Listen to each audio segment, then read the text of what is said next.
Olá! Hoje nós vamos falar sobre o terceiro capítulo do livro Sociedade do Cansaço. E esse capítulo tem o título de O Tédio Profundo, onde o Han vai falar para a gente um pouquinho sobre a incapacidade do homem atual de resistir ao tédio, justamente por conta dessa questão desse excesso de positividade, desse excesso de cobrança. Muitas vezes a gente não se dá ali ao luxo, digamos assim, de ficar sem fazer nada, tá? Então vamos lá. Como que ele vai começar, esta análise? Ele vai começar ali mostrando como que esse excesso de positividade fragmenta e destrói a atenção. Por que acontece? Como ele coloca, quando a gente tem ali diversas coisas, diversas cobranças, a gente tem muita coisa para fazer, esse excesso de estímulo, de informação, etc. Isso vai modificar de modo radical a nossa capacidade de atenção. Por quê? Porque quando nós temos essa sobrecarga, digamos assim, positiva, o que acontece é o seguinte: eu não me demoro em nada, porque eu fico me cobrando de acabar logo as coisas, certo? Então, numa leitura de um texto, por exemplo, eu não levo o meu tempo para ler aquele texto. Não, eu tenho que ler ele o mais rápido possível porque eu tenho um monte de outras coisas para fazer. Então, vai o que eu entender de primeira, não entendi, não tem problema, eu taco no GPT, ele me dá um resuminho, eu faço ali o trabalho que o professor pediu e está tudo certo. Não está tudo certo. A gente sabe que a leitura, ela muitas vezes é um processo reflexivo, meditativo, muitas vezes ela é tediosa, nesse sentido de, não é uma coisa que me interessa, mas é necessário um demorar-se nas coisas, um demorar-se que não ocorre mais. Parece que a gente está apressado para fazer absolutamente tudo. Certo? A gente está apressado numa conversa, querendo que ela acabe logo, porque a gente tem coisa para fazer. A gente está apressado na realização de uma tarefa, porque a gente tem várias outras para fazer, e assim por diante. Então, isto acaba fazendo com que a gente não consiga mais prestar atenção nas coisas. Por quê? Porque eu quero que acabe logo. Eu quero que eu me veja livre logo daquela tarefa que eu estou fazendo. Certo? Se eu estou ali no trabalho, por exemplo, eu tenho um monte de demandas para eu cumprir, eu vou cumprindo cada uma o mais rápido possível para me livrar delas. Por quê? Porque eu estou me cobrando produtividade e não qualidade, certo? A qualidade, ela exige uma atenção mais profunda, uma atenção mais demorada, um debruçar-se sobre a coisa, certo? E outra característica que vai fazer com que a gente acabe perdendo a capacidade de focar em uma coisa, de se demorar em uma coisa, é a multitasking ou a multitarefa. Muita gente vê a multitarefa como sendo algo que melhora a gente. Eu estou ali, por exemplo, dirigindo e eu boto um podcast para ouvir, enquanto eu estou dirigindo. Então, eu sinto que eu estou fazendo várias coisas ao mesmo tempo. Eu estou me deslocando ali para minha residência, para o meu local de trabalho, o que for, e ao mesmo tempo eu estou escutando o podcast e estou ganhando conhecimento, informações. Não estou. Se eu estivesse única e exclusivamente prestando atenção no podcast, eu poderia dizer que eu estaria, de fato, ganhando um conhecimento. Mas, quando eu faço isso simultaneamente a uma outra ação, o que acontece muitas vezes é que a minha compreensão do assunto ali do podcast, por exemplo, ela é muito rasa. Eu não me lembro da maior parte das coisas e assim por diante. Então, a capacidade de fazer várias coisas ao mesmo tempo, ela não é um avanço, que esse homem de hoje em dia tem com relação ao homem do passado. Não, ela na verdade é um retrocesso. O Han coloca, inclusive, que é esta capacidade de executar várias coisas ao mesmo tempo que nos reduz a animais selvagens na visão dele. Vamos dar uma olhada aqui no que ele fala com relação a isso. Olha só. A técnica temporal de atenção multitasking, multitarefa, não representa nenhum progresso civilizatório. A multitarefa não é uma capacidade para a qual só seria capaz o homem na sociedade trabalhista de informação pós-moderna. Trata-se antes de um retrocesso. A multitarefa está amplamente disseminada entre os animais em estado selvagem. Trata-se de uma técnica de atenção indispensável para sobreviver na vida selvagem. Um animal ocupado no exercício da mastigação de sua comida tem de ocupar-se ao mesmo tempo também com outras atividades. Deve cuidar para que, ao comer, ele próprio não acabe comido. Ao mesmo tempo de vigiar sua prole e manter o olho em seu ou sua parceiro ou parceira, na vida selvagem, o animal está obrigado a dividir sua atenção em diversas atividades. Por isso, não é capaz de aprofundamento contemplativo, nem no comer, nem no copular. O animal não pode mergulhar contemplativamente, no que tem diante de si, pois tem de elaborar ao mesmo tempo o que tem atrás de si. Então, olha só, a multitarefa ela é, na verdade, um mecanismo de sobrevivência, certo? O animal, ele está ali na selva, ele está, ao mesmo tempo que ele está tomando uma água em um rio, ele tem que estar cuidando com relação aos arredores dele, prestando atenção se não tem nenhum predador ali perto que está tentando abocanhar ele e comer ele. Ao mesmo tempo, se ele tem uma prole, ele tem que ficar vigiando essa prole, certo? Então, são diversas coisas que o animal tem que fazer ao mesmo tempo só para garantir a sua sobrevivência. O homem hoje é exatamente assim, certo? O homem hoje, no trabalho, por exemplo, ele tem diversas demandas para fazer. E para garantir a sua sobrevivência ali nesse trabalho, com medo de ser mandado embora, o que ele faz? Ele não faz nada direito. Ele faz tudo o mais rápido possível para entregar, para o chefe perceber ele como sendo produtivo muitas vezes e, no final das contas, a qualidade do trabalho dele é muito baixa, certo? Mesma coisa a escola. Pega vocês, por exemplo. Vocês têm ali diversas disciplinas. Cada uma dessas disciplinas tem diversas tarefas ali, diversos trabalhos que vocês têm que fazer. O que vocês fazem? Vocês se demoram para aprender o tema de um determinado trabalho? Não. Muitas vezes vocês usam o GPT para fazer o trabalho por vocês e assim vocês se veem livres o mais rápido possível. Por quê? Porque o que importa para vocês ali é a produtividade e não a qualidade. Tanto que muitas vezes vocês entregam um trabalho escrito para a gente, se a gente faz uma pergunta para vocês com relação ao que está escrito ali, vocês não sabem responder.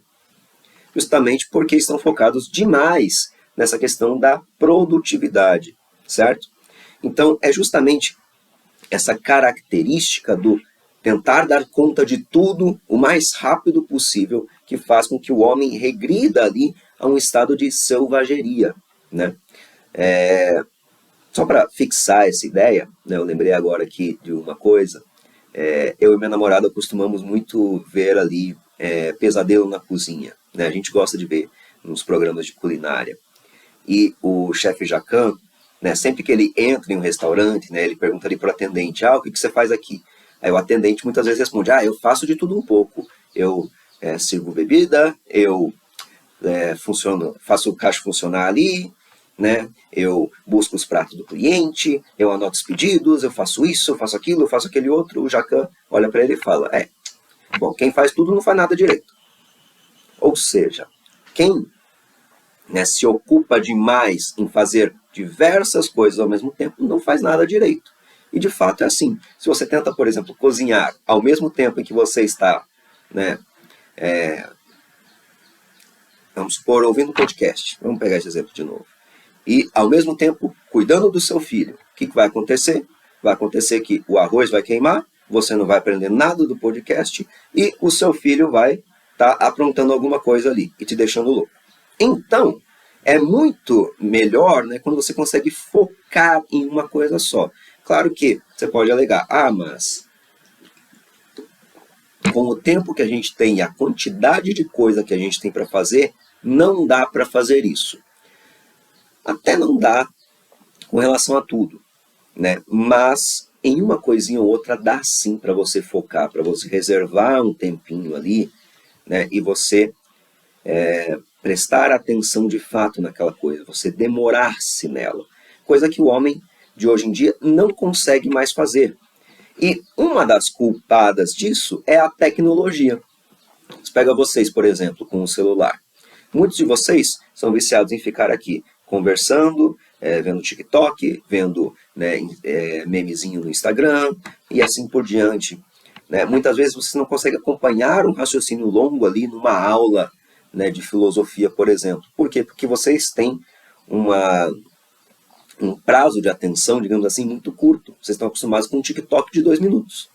O que acontece? A atenção de vocês é condicionada a explicações de 2 minutos. Passou disso, o foco é perdido completamente. Né? Então, a tecnologia, ela não está ajudando a gente a avançar enquanto ali, né, civilização, nesse sentido de compreender melhor as coisas. Não, na verdade, ela está fazendo a gente regredir. E muitas vezes, os culpados são justamente esses hábitos de entretenimento. O Han vai citar um outro exemplo, né? Ele não vai citar ali TikTok, Instagram, ele vai citar jogos. Jogos de computador, muitas vezes você tem que fazer o quê? Você tem ali um RPG, por exemplo. Você tem 300 mil missões para fazer nesse RPG. Né? Então você tem que focar ali em diversas coisas. Você tem que focar ali no desenvolvimento do seu personagem, né, nos itens que você tem, nas missões que você tem que cumprir, nos inimigos que estão à sua volta, né, nos outros jogadores que estão ali, porque muitos RPGs acabam deixando, né, os jogadores atacarem um ao outro. Então, assim, você está num estado de multitarefa, você está tentando prestar atenção em uma multidão de coisas ao mesmo tempo. E isso não te ajuda em nada. Isso te reduz ali a um selvagem, como o Han já colocou, certo?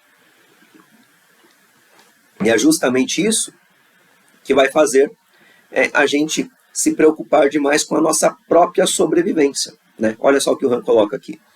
Entre mentes, o assédio moral, por exemplo, alcança uma desproporção pandêmica. A preocupação pelo bem viver, a qual faz parte também uma convivência bem-sucedida, cede lugar cada vez mais a uma preocupação por sobreviver. Então, olha só, eu não estou mais preocupado com a qualidade de vida. Eu não estou mais preocupado, né, em buscar uma vida melhor possível. Eu estou mais preocupado em sobreviver. Eu não me preocupo mais em estudar e aprender. Eu me preocupo em tirar nota boa para passar. Eu não me preocupo mais com a qualidade do meu trabalho, com aquilo que eu estou entregando para o meu cliente. Eu me preocupo em produtividade e assim por diante. Então, essa preocupação pela sobrevivência, ela faz com que a gente tenha ali um estado de alerta constante, né? E esse estado de alerta constante, muitas vezes a gente vê perigos ali que não existem, certo? Muitas vezes ali a pessoa, por exemplo, ela entende como um assédio moral uma coisa que não tem nada a ver, certo? Por exemplo, porque o meu chefe veio criticar-me, ele está me assediando moralmente. Não, não é isso. É você que está nesse estado de selvageria, de alerta máximo, né, buscando todos os perigos ao seu redor, que está interpretando isto desta forma. Né? A gente poderia fazer um link aqui com aquela reação imunológica, né, a percepção de um perigo externo, de certa forma. Mas, por algum motivo, né, o Han não acha isso ideal. Sendo bem sincero com vocês, eu não sei o porquê. Porque parece ser o mesmo tipo de mentalidade, né? Mas ele foca muito nessa questão dos perigos que vêm de dentro da gente, né? Como é o caso do burnout, da depressão, na visão dele, transtornos e assim por diante. Ele parece que ele não está muito preocupado, né? Ou não foca na questão dos perigos externos, certo? Então, essa é uma parte que eu acho que a gente poderia sim fazer aqui uma relação com aquela postura imunológica, mas por alguma razão ele acha que não, ok? Seguindo, essa questão também da falta de atenção, ela acaba impactando uma outra coisa que é muito importante para a sociedade, que é a cultura. A atenção profunda, como Han coloca, é essencial para uma cultura de qualidade, certo? Por quê? Porque você precisa conseguir prestar atenção em um modo longo, para que algo seja benéfico culturalmente. Vamos pensar, por exemplo, o que a gente tem hoje em dia de cultura. O que a gente tem hoje em dia são, por exemplo, músicas. Vamos comparar as músicas do Brasil hoje com as músicas, por exemplo, da Grécia Antiga. Tá? Vou ir bem distante. Olha só, as músicas de hoje em dia, no Brasil, muitas vezes elas não têm ali qualquer tipo de mensagem que você precisa refletir. Ela é muito mais uma questão de curtir, de entreter, de tirar ali a sua atenção, tirar a sua mente do foco, digamos assim, certo? São músicas muitas vezes rasas, vazias de conteúdo, isto quando o conteúdo ele não é obsceno. Agora, se a gente pega lá na Grécia Antiga, por exemplo, o que era música? Música era poesia. Poesia grega é, por exemplo, a Ilíada de Homero. As pessoas decoravam e cantavam aquilo. E a Ilíada de Homero é um clássico da literatura, certo? Tem diversas lições importantes ali. É justamente da Ilíada de Homero que o homem grego vai tirar ali o seu alimento espiritual, porque não tinha uma espécie de Bíblia naquele período, o que eles tinham era ali os clássicos dos poetas, como a Teogonia do Hesíodo, a Ilíada de Homero, coisas assim que falavam ali sobre deuses, sobre heróis, etc. O que a gente tem que se assemelha a isso hoje em dia sendo produzido? Nada, musicalmente falando. Não tem nada assim. Então, justamente esta perda da capacidade do homem se demorar em alguma coisa é que faz com que a cultura decaia cada vez mais, certo? Se a gente pega ali as civilizações antigas, a gente tem muitos filósofos, por exemplo. E na Grécia, só na cidade de Atenas, por exemplo, a gente teve Sócrates, a gente teve Platão, a gente teve Aristóteles, filósofos ali que, digamos que revolucionaram o pensamento grego. O que a gente tem no Brasil similar a isso? Será que tem alguém? Na minha opinião, até tem. Tem, por exemplo, o Mário Ferreira dos Santos. Mas, assim, a maior parte das pessoas não sabe nem quem ele foi. A maior parte das pessoas não lê nenhum livro por ano, que dirá livro de filosofia. O Brasil, ele meio que coloca de lado, digamos assim, os seus intelectuais, não presta atenção neles. E os que colocam em destaques não são exatamente intelectuais, na minha opinião. Não vou citar nomes aqui, mas... enfim. Tem uns queridinhos aí que não fazem filosofia propriamente dita, parecem mais sofistas, tá? Enfim, com essa perda da capacidade de atenção profunda, então tudo acaba decaindo. Tudo decai justamente porque o homem se prende no imediatismo, certo? E isto leva a essas consequências de que o Han está falando.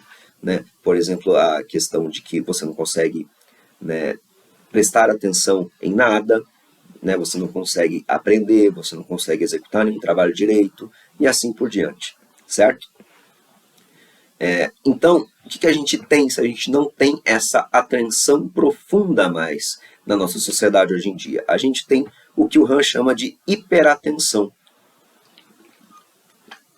Ele vai dizer que a hiperatenção é uma espécie de atenção dispersa, caracterizada ali pela mudança rápida de foco entre uma atividade, entre fontes de informação e assim por diante. Então, por exemplo, o seguinte: o estudioso antigamente, o que ele fazia? Ele pegava um livro, ele lia o livro e ia anotando enquanto ele lia o livro do início ao fim. Quanto tempo ele demorava para fazer isso? Dependendo do livro, se for um livro de fácil leitura, horas. Se for um livro muito difícil, pode demorar ali meses. Mas ele ia focando num livro só, num assunto só, se aprofundando cada vez mais, fazendo anotações, reflexões, assim por diante. Meditando, enfim. Hoje em dia, o que é o ganho de informações? É você pegar o seu celular e ficar ali, passando de um TikTok para o outro. né? Ah, esse aqui está falando de não sei o que. Beleza, aprendi. Ah, esse está falando não sei o que. Aprendi. E vai, e vai. E ninguém se aprofunda em nada e ninguém aprende mais nada, né? Então, essa característica vai fazer com que a gente não consiga mais, digamos que, elevar-se ali desse imediatismo no qual nós estamos presos. Então, desaparece ali esse tédio profundo, né? O homem de hoje em dia, ele não consegue mais se entediar, ele não se dá mais o luxo do tédio, né? Vamos ver o que o Han diz aqui. E visto que ele tem uma tolerância bem pequena para o tédio, também não admite aquele tédio profundo que não deixa de ser importante para um processo criativo. Walter Benjamin chama a esse tédio profundo de um pássaro onírico que choca o ovo da experiência. Se o sono perfaz o ponto alto do descanso físico, o tédio profundo constitui o ponto alto do descanso espiritual. Pura inquietação não gera nada de novo. Reproduz e acelera o já existente. Benjamin lamenta que esse ninho de descanso e de repouso do pássaro onírico está desaparecendo cada vez mais na modernidade. Não se tece mais e não se fia. O tédio seria um pano cinza quente, forrado por dentro com o mais incandescente e o mais colorido revestimento de seda que já existiu, e no qual nos enrolamos quando sonhamos. Nos arabescos de seu revestimento estaríamos em casa. Então, olha só. Esse tédio profundo de que o Han está falando, né, essa capacidade de ficar aqui, parado, sem fazer nada, né, contemplando a existência, pensando alguma coisa, esse tipo de coisa desapareceu por completo. É muito raro alguém fazer isso. É muito raro você ver alguém ali, né, tipo aquela imagem lá, aquela escultura, né, do pensador, assim, pensando sobre um determinado assunto e refletindo, meditando. Não, isso não acontece mais. E justamente porque isso não acontece mais, o processo criativo de hoje, ele tem uma qualidade muito baixa, certo? Justamente porque as pessoas não se deixam mais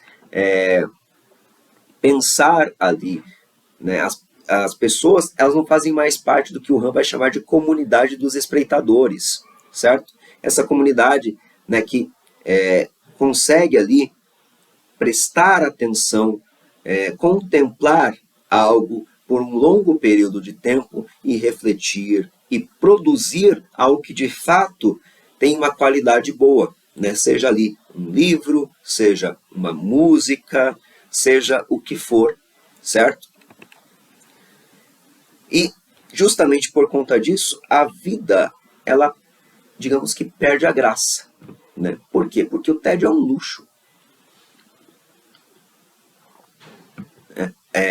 O Han, ele vai citar o exemplo, por exemplo, da pessoa que se entedia ao caminhar, né? Quando a gente não suporta o tédio, o que acontece? A gente caminha o mais rápido possível para chegar logo no lugar que a gente tem que ir, e é isso. A gente não suporta, né, ficar ali só caminhando sem estar fazendo mais nada. Agora, a pessoa que suporta o tédio, né, ele fala que ela pode, por exemplo, começar a dançar, né? Então, nesse processo tedioso, né, de ir de um lugar para o outro caminhando, a pessoa acha ali meios de colorir a vida, por assim dizer. Claro que você não precisa literalmente dançar, né, mas pensar, refletir, contemplar, né, é algo que foge ali do que ele chama de princípio de desempenho que a gente tem nessa sociedade de desempenho hoje em dia. As pessoas não se deixam mais usufruir desse luxo do tédio. E uma outra coisa que o Han vai apontar aqui também é a questão da vida contemplativa, né? A gente vai ver ele tocando muito nesse assunto no capítulo 4, mas ele fala um pouquinho aqui sobre isso para a gente já nesse terceiro capítulo. Ele diz que, comumente, quando a gente pensa em vida contemplativa, né, quando a tradição pensa em vida contemplativa, ela pensa a questão da contemplação com relação às realidades eternas, muitas vezes, né? O exemplo clássico disso, Platão no Mundo das Ideias, né? O Platão está lá pensando na ideia homem, ele está pensando na ideia de árvore, ele está pensando na ideia de pesca com linha, né? Esse é um exemplo que eu costumo dar da dialética platônica, né? Nas minhas aulas para os primeiros anos, né? O modo como ele define pesca com linha ali no Sofista. Então, o Platão está ali, né, no mundo das ideias, contemplando, né, o que há de eterno e absolutamente imutável e verdadeiro. E muitas vezes, a noção que se tem de uma vida contemplativa é isto, né? Aristóteles mesmo, digamos que tinha uma noção assim. Se a gente pega lá a metafísica do Aristóteles, quando ele está falando de Deus, ele fala que Deus é pensamento de pensamento, né? Ou seja, o que ele quer dizer com isso? Ele quer dizer que Deus pensa somente aquilo que há de mais elevado. O que é que há de mais elevado, de mais perfeito? Ele mesmo. Então ele só pensa nele mesmo, ele só pensa ali naquela realidade eterna, imutável, perfeita, certo? Mas a vida contemplativa não é só isso. É claro que ela pode estar ligada a essa experiência da eternidade, que muitas vezes a gente tem quando está pensando em um assunto religioso ou metafísico. Mas ela também pode ser com relação às pequenas coisas da vida, né? Eu posso contemplar, por exemplo, uma paisagem. Eu posso contemplar uma obra de arte que não tenha nada a ver ali com o eterno, né? Tem um filósofo, inclusive, que é o Arthur Schopenhauer, que a gente pode fazer uma relação muito legal aqui com o Han. O Schopenhauer, ele vai dizer que a vida é como que um pêndulo que oscila entre o sofrimento e o tédio, né? É a ânsia de ter e o tédio de possuir. Exemplo prático que eu dou nas minhas aulas. Imagina que você tem um filho, né, uma criança ali de 5 anos, e ele fica te enchendo o saco o ano inteiro por um brinquedo que ele viu na vitrine de uma loja. Então, enquanto você não dá o brinquedo, ele está ali sofrendo, querendo ter o que ele não tem. Aí chega o Natal, você dá o brinquedo. O que acontece? 5 minutos depois que você dá o brinquedo para ele, o brinquedo está jogado no chão. O moleque se entediou, né? E isso ilustra para Schopenhauer que nós somos dominados por uma vontade que faz a gente sofrer constantemente. Se não estamos sofrendo com a dor de não ter aquilo que nós queremos, estamos sofrendo com o tédio, certo? E qual que é a proposta de Schopenhauer para nós escaparmos dessa dor, ainda que temporariamente? Uma delas é justamente a contemplação estética. É a contemplação ali de uma obra de arte. Por quê? Porque quando eu estou focado em algo externo, seja ali uma pintura, uma escultura, né, alguma obra de arte, eu estou alienado, digamos assim, de mim mesmo. Eu saio de mim mesmo, certo? E quando eu faço isso, o que acontece? Parando de pensar em mim mesmo, eu paro de pensar nas minhas ânsias e o meu sofrimento diminui, certo? Então, a gente pode fazer aqui essa relação com o Han, porque ele está falando literalmente que a gente está sobrecarregado de si mesmo. A gente não consegue parar de pensar nas coisas que a gente tem para fazer, nas cobranças que a gente se faz, e assim por diante, nas crenças positivas que dominam o nosso imaginário, né, o nosso intelecto. Então, é justamente essa incapacidade de sair de si e contemplar algo diferente de si que faz com que o homem adoeça muitas vezes, hoje em dia, certo? Então, esse sair de si, esse mergulhar nas coisas, como o Han coloca, né, ele é absolutamente impossível quando o tipo de atenção que nós temos é essa atenção da hiperatenção, da hiperatividade. Não dá para a gente fazer isso, a gente não consegue, certo? E sem isso não tem como a gente ter uma atenção profunda ali para a arte, nem para a cultura, nem para a filosofia, nem para nada, tá? Só mais um último ponto, antes de encerrarmos essa aula. Tem uma citação do Nietzsche, que o Han vai fazer aqui, que é muito importante, certo? Eu vou ler aqui para vocês. O próprio Nietzsche, que substituiu o ser pela vontade, sabe que a vida humana finda numa hiperatividade mortal se dela for expulso todo elemento contemplativo. Por falta de repouso, nossa civilização caminha para uma nova barbárie, Em nenhuma outra época os ativos, isto é, os inquietos, valeram tanto. Assim, pertence às correções necessárias a serem tomadas quanto ao caráter da humanidade fortalecer em grande medida o elemento contemplativo. Então, olha só, o Han, quando ele está falando isso, ele está se baseando, né, no Nietzsche, quando ele diz que esse tipo de atenção dispersa, que não foca em nada, que faz diversas coisas ao mesmo tempo, é nocivo para nós. Justamente esse tipo, né, de atenção, de atividade, né, essa hiperatenção, essa hiperatividade, fazem com que a nossa civilização decaia ali para a barbárie, ou seja, para a selvageria, como o Han coloca, certo? Então, na visão do Nietzsche, o que a gente precisa? A gente precisa ali contemplar mais as coisas, por assim dizer, né? Parar um pouquinho, ser capaz de se entediar, de se demorar ali em alguma coisa. Porque se a gente não faz isso, né, esse impulso criador, que seria a vontade de potência na filosofia do Nietzsche, ele desaparece, certo? O Nietzsche ele é influenciado ali pelo Schopenhauer, nessa questão, né, de que tudo ali, né, tem essa essência da vontade. E esta vontade de potência, né, que é essa vontade de vida, a vontade de afirmar-se, desculpem, de expandir-se, de superar ali limitações que eu tenho, etc., isto some com a hiperatividade. Ela acaba com a gente, justamente porque ela acaba com todo e qualquer impulso criativo que nós poderíamos ter, certo? Ela acaba ali com qualquer compreensão profunda que eu possa ter sobre um assunto, qualquer relação profunda que eu possa ter com outra pessoa e assim por diante. Justamente porque eu quero fazer tudo rápido, para me livrar o mais rápido possível, certo? Bom, o que tinha para falar sobre esse terceiro capítulo era isso.